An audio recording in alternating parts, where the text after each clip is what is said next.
UFC flyweight champion Alexandre Pantoja now seems more willing to fight Merab Dvalishvili at UFC 317. He told Mabro he didn't want to fight him.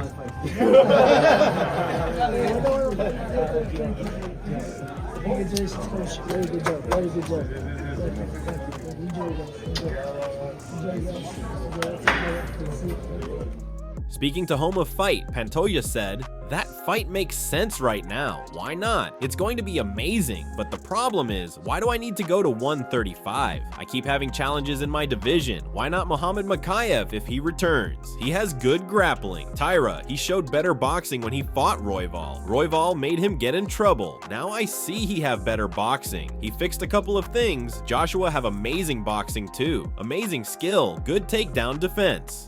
I have very good challengers there. Of course, why not think about that fight? Roll the dice. Next fight, I have a fight to fight. Merab have a fight too. It's a good fight. Sandhagen's not an easy guy, bro. It's about Merab too. Merab needs to win his fight too. It's a good fight. It's gonna be a banger this fight. I'm excited to watch."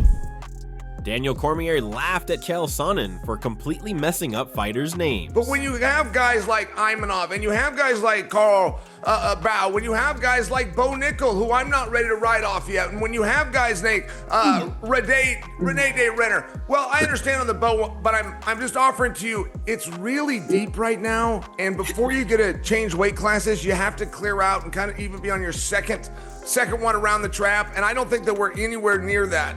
Does Dricus's life get a lot easier with Chimaev in the rear view? Yeah, it does. But it's still not a lock, and it's not enough to start switching classes and looking for double champ status. You're actually the best. You're the best. Number one. That's what I keep telling them, DC. I keep telling them that. You got great. Your skills are so good. You're a great analyst. But you literally just created 3 new human beings in the UFC. You said Imanov. You just told me there's a guy named Robert Barral. Yeah. He's at 185. He's pretty tough. Robert Barral. Yeah. And you said the Ritter, who you manage, you're his Paul Heyman. You call him something different. I mean, I don't get. You're the best, man. Because the fact that they actually just go, yeah, Chael called me. Yes. Yeah. Chael called me Rain de Rare. Yeah. He's like, yeah. He's like, they'll yeah. be called it, and they will like it. Quietly, with their mouths shut. They will follow me blindly. The day I want one of their opinions, I will beat it out of them. The Oracle, Chael.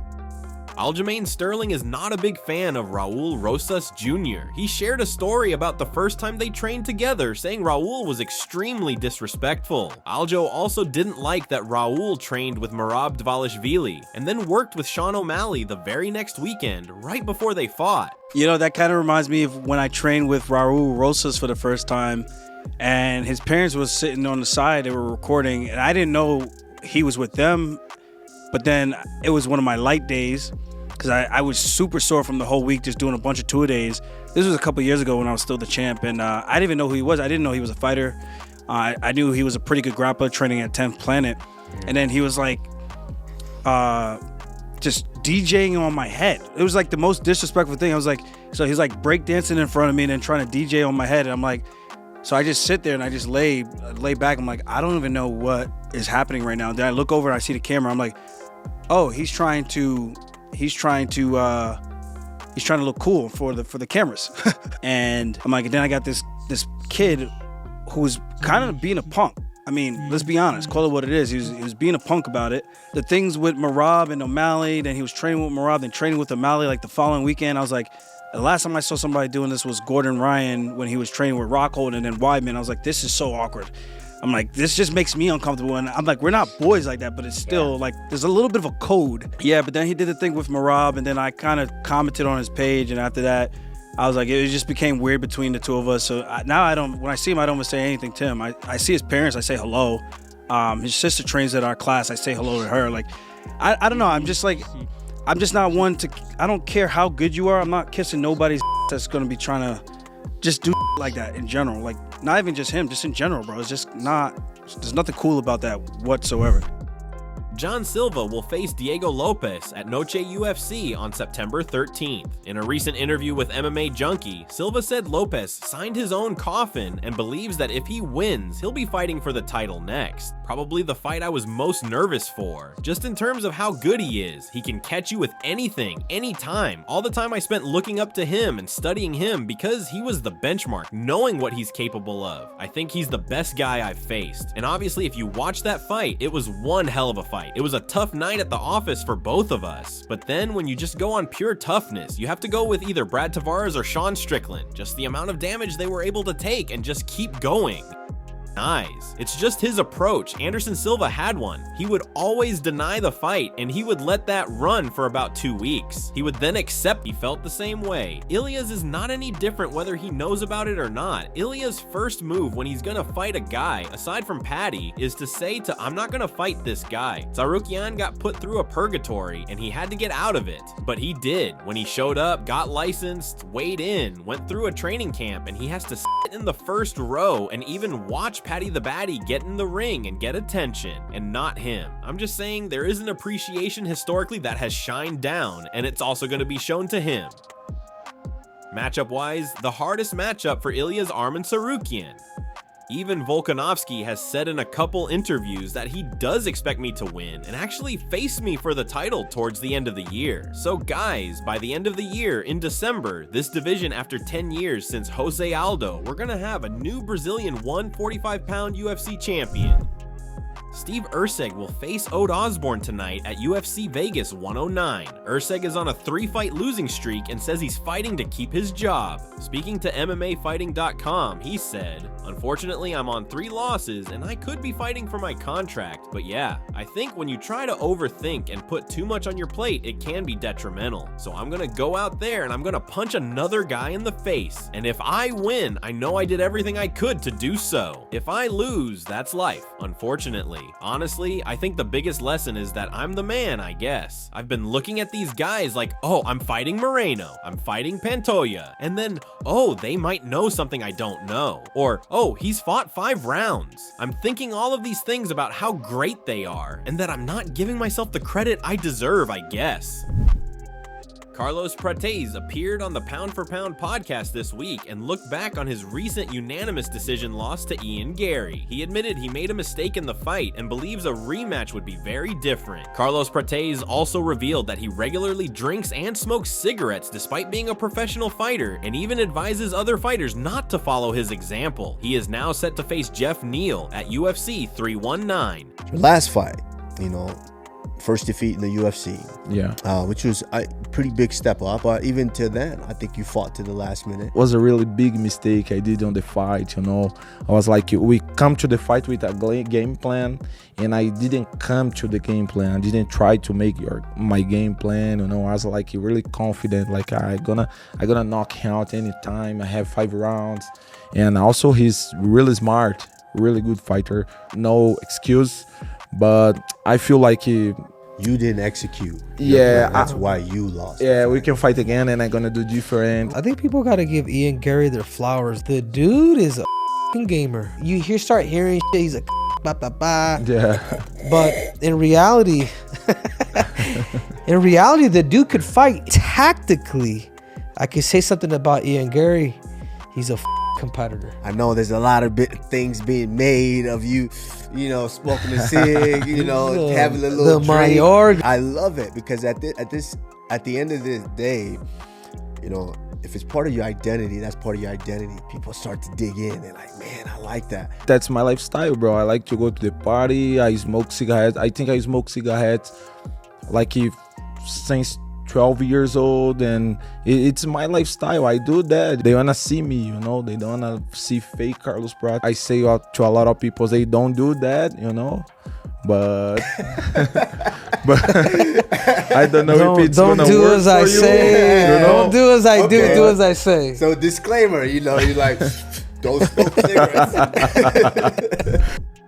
Rampage Jackson says he's sure Jon Jones was scared of him before their 2011 fight, which Jones won by 4th round submission. Rampage added that he doesn't like when opponents are scared of him because it can give them a bigger adrenaline boost. What I heard, like, he didn't like to do the stare downs. That's the only problems I had with him, because, you know, I like to entertain the fans. Yeah. So, you know what I'm saying, I'm staring him down. That's the first fight. I don't like fighting scared people. He was scared. I know it, him and Rashad. I don't like fighting scared people, because what people don't know is if you have real fear, you get a higher adrenaline boost.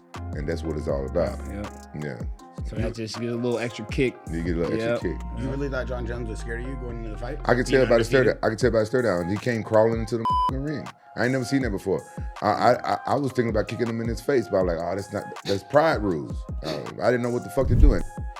Dominick Reyes will face Carlos Ulberg at UFC Perth on September 27. Reyes says Ulberg is more of an athlete than Jon Jones. In an interview with Submission Radio, Reyes said, "Carlos is the best athlete I will face in the light heavyweight division. Way more than Jon Jones. He moves his feet extremely well. He is very quick, very powerful, but his movement, man, he can move. He's an extremely good athlete. He's very balanced with everything he does. He's kind of safe. He fights very safe. Kind of fights not to lose as opposed to win as he's moved up in competition. But yeah, he's a quality opponent. I'm very much looking forward to fighting Carlos. He's quite the test. He's got a great left hook, and he's good with that lead hand, man. He's real good with that lead hand, and he's light on his feet, and he kicks well. So it's gonna be a very technical fight. I'm gonna have to be very patient, because he's so patient that he will almost lose a fight. That's how patient he is."